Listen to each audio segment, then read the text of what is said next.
తమకు కావలసిన వారికి విలువైన భూములను కూటమి ప్రభుత్వం ఎలాంటి జంకు లేకుండా దారాదత్తం చేస్తోంది. వేల కోట్ల విలువైన భూములను పప్పు బెల్లాలకు ఇచ్చేస్తోంది.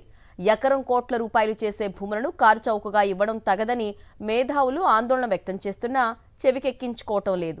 ఇది చాలదన్నట్లు ఏపీఐఐసి సేకరించిన భూములను సైతం తన బినామీ రియల్ ఎస్టేట్ సంస్థలు రహస్య భాగస్వాములకు కట్టబెట్టడానికి రంగం సిద్ధం చేసింది. ఇంతగా బరితెగించి భూముల పందారం సాగించడం ఇదివరకెన్నడూ చూడలేదని అధికార వర్గాలు విస్తుపోతున్నాయి.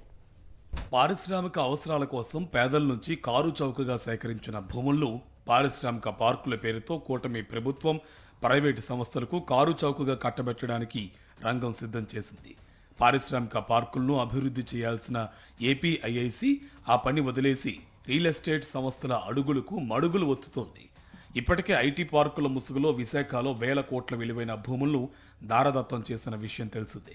తాజాగా ఏపీ ఇండస్ట్రియల్ ఇన్ఫ్రాస్ట్రక్చర్ పాలసీ 2024-29 పేరిట రాష్ట్ర వ్యాప్తంగా కార్పొరేట్ సంస్థలకు భూములు అప్పగిస్తోంది. తొలి విడతలో 31 పారిశ్రామిక పార్కుల అభివృద్ధి పేరిట 5221.09 ఎకరాలను కావాల్సిన వారికి కట్టబెట్టడానికి రంగం సిద్ధం చేసింది.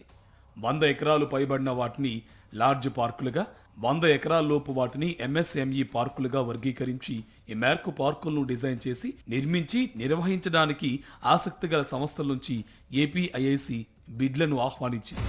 మొత్తం 13 లార్జ్ పార్కుల కింద 4737.86 ఎకరాలు, 16 ఎంఎస్ఎంఈ పార్కుల కింద 483.23 ఎకరాలను కట్టబెట్టనుంది. అంతేకాకుండా ప్రైవేట్ ఇండస్ట్రియల్ పార్కుల పాలసీ కింద ఎకరానికి 3 లక్షల క్యాపిటల్ సబ్సిడీతో పాటు అనేక రాయితీలు ఇవ్వనుంది. ప్రైవేట్ పార్కుల పాలసీ ముసుగులో తమకు కావాల్సిన రియల్ ఎస్టేట్ సంస్థలకు భూములను కారు చౌకగా కట్టబెట్టడమే ఈ నిబంధనల ఉద్దేశమని స్పష్టం చేస్తున్నారు. ప్రైవేట్ వ్యక్తులకు భూమి కేటాయింపులు చేయడంపై పెద్ద ఎత్తున విమర్శలు వెల్లువెత్తుతున్నాయి. కూటమి సర్కారు అధికారంలోకి వచ్చాక ఏపీఐఐసి తీరు పూర్తిగా మారిపోయింది. 547 పారిశ్రామిక పార్కులు అభివృద్ధి చేశామంటూ చెప్పుకుంటున్న సంస్థ కొత్త పారిశ్రామిక పార్కులను అభివృద్ధి చేయలేమంటూ చేతులెత్తేసింది. పేదల నుంచి సేకరించిన వేల కోట్ల విలువైన భూములను ప్రైవేట్ రియల్ ఎస్టేట్ సంస్థలకు అప్పగించడానికి ఉత్సాహం చూపుతోంది. ముఖ్యమంత్రి చంద్రబాబు నాయుడు ఇప్పుడు జపిస్తున్న P4 public private people partnership విధానంలో కాకుండా P3 పబ్లిక్ ప్రైవేట్ పార్ట్నర్షిప్ విధానంలో పారిశ్రామిక పార్కులను ప్రైవేట్ సంస్థలకు ధారాదత్తం చేయనుంది.